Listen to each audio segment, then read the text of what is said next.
Bohr-Sommerfeld arauak aplikatuz, kalkulatu L luzera eta M masodun pendulo baten energia mailak, beraz, energia mailak kalkulatu behar ditugu, angelu txikiko oszilazioak egiten dituenean. Beraz, hementxe dagoen hurbilketa erabil dezakegu.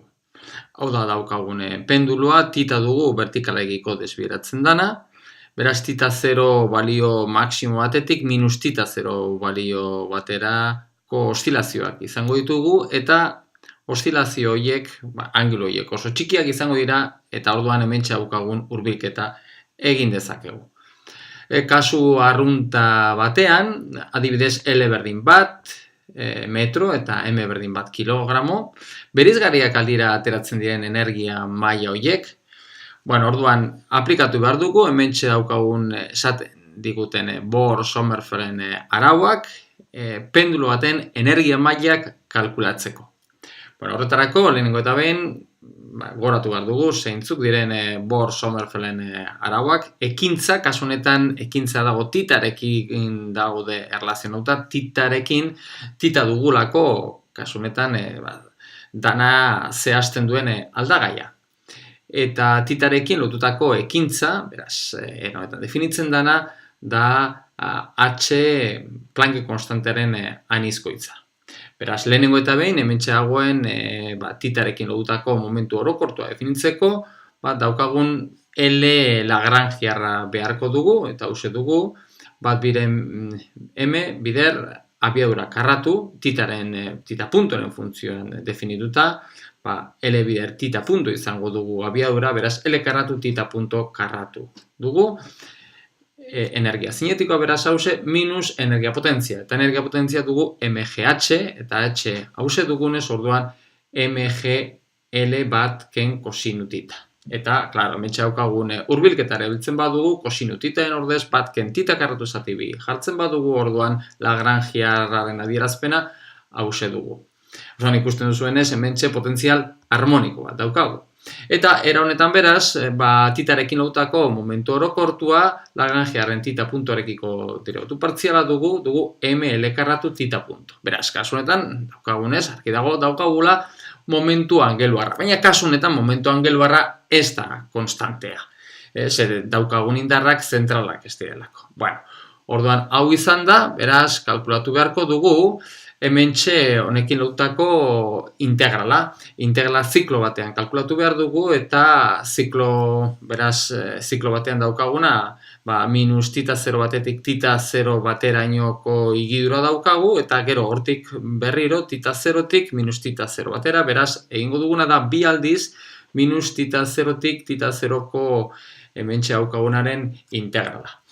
Beraz, hementxe aldatzen dana ML karratu konstanteak dira, baina aldatzen dana da tita punto. Tita punto, bera, titaren funtzioan ere jarri beharko dugu hementxe daukagun integrala egiteko. Eta holakoak egiteko erabili beharko dugu konstante mantentzen den magnitude bat.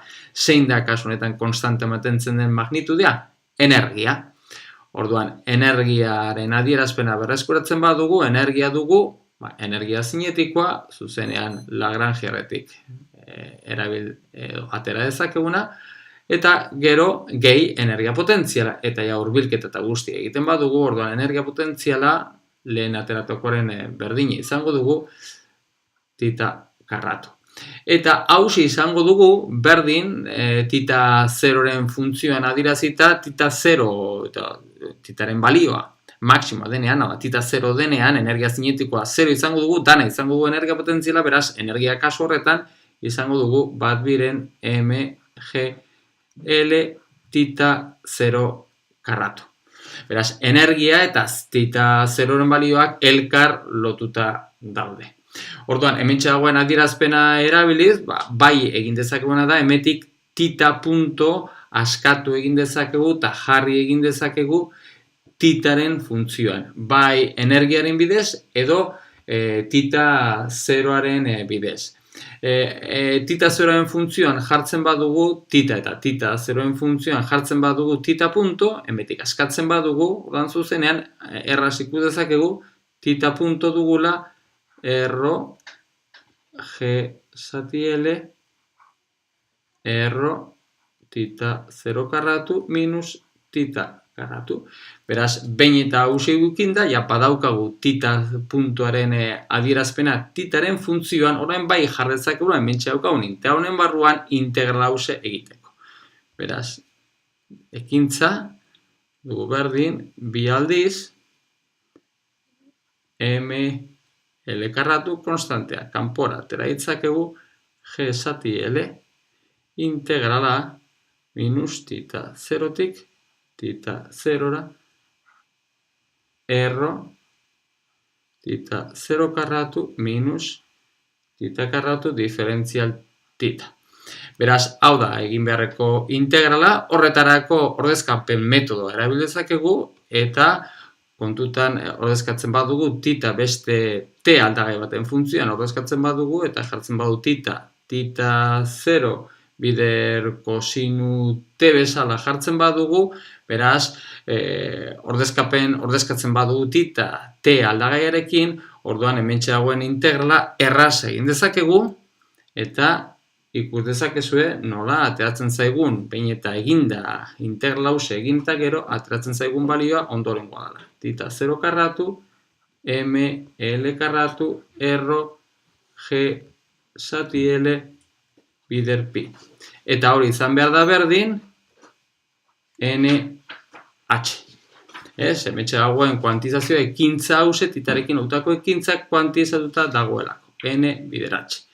Beraz, ja badaukagu adierazpen hause, baina oraintxe guri eskatzen digutena da energia mailak ateratzea. Eta hemen oraindik ez ditugu energia mailak. Hementxe daukagu adierazpen hause atera dugu.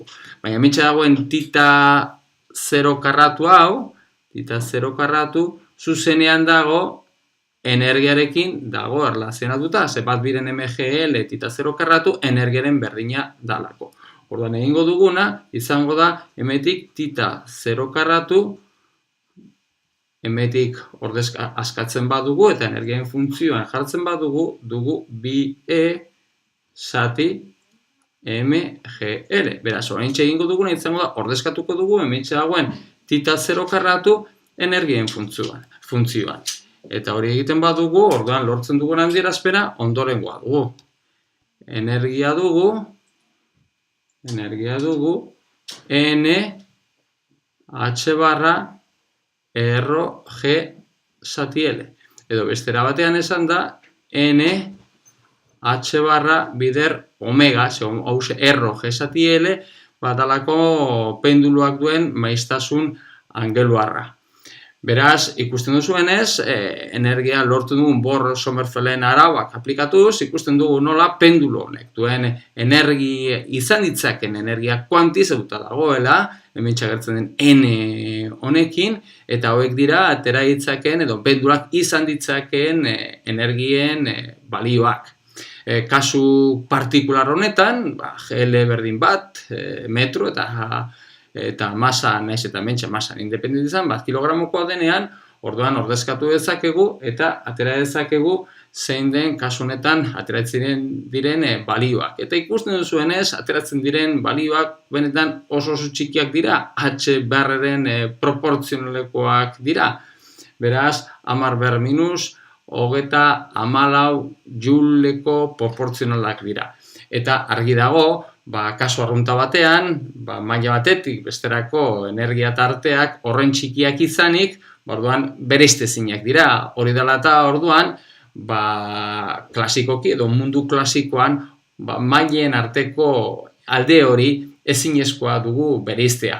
Hori bai, agertzen diren luzerak eta askoz ere txikiagoak direnean, edo mundu makroskopikoan ditugun neurriekin ordezkatu ezkero, orduan bai energia tarteak handiagoak izaten hasten dira, eta batez ere, ateratzen direna da, mundu horretan dauden energiaren parekoak izaten hasten dira energien mailen arteak. Eta orduan bai interesantea izan daitekela.